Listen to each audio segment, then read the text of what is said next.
Wadiane, dans le nord du pays, son collègue des infrastructures également sur le terrain.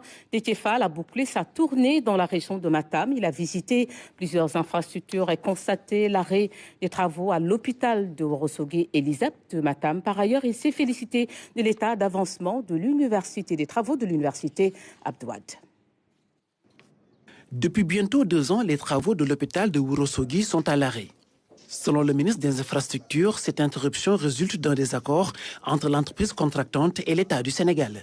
Nous avons servi une mise en demeure de poursuite des travaux suivant les normes et nous avons reçu la réponse qui est en traitement au niveau du ministère de la Justice.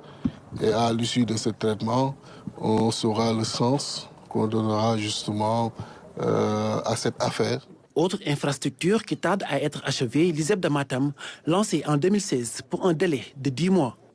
10 ans plus tard, aucune fondation sur le site.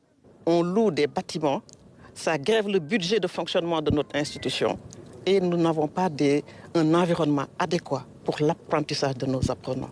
Je pense que c'est un plaidoyer fort encore que je lance une fois de plus pour que l'ISEP de Matam puisse être pris en considération dans la dynamique globale de construction des 8 ISEP fonctionnels avant de parler de nouveaux ISEP. Les besoins de l'État n'attendent pas. Chaque année, nous recevons des étudiants qui finissent leur cycle et qui doivent aujourd'hui connaître le milieu universitaire. On ne peut pas être là dépendant d'une entreprise qui n'en a que pour ses profits. En revanche, l'université de Matam avance à grands pas.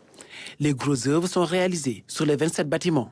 Mais rappelez toujours ne jamais se relâcher avec cette avancée notée sur cette partie, d'autant plus que parfois et le plus souvent d'ailleurs dans les constructions modernes, le second œuvre peut constituer le plus gros du travail. Nous sommes largement dans le délai et nous espérons livrer les bâtiments à terme. Et nous mettrons tout en œuvre pour pouvoir atteindre les objectifs de livraison. Le ministre annonce une nouvelle visite des infrastructures. Elle est prévue au mois de juin pour faire le point sur l'évolution des travaux.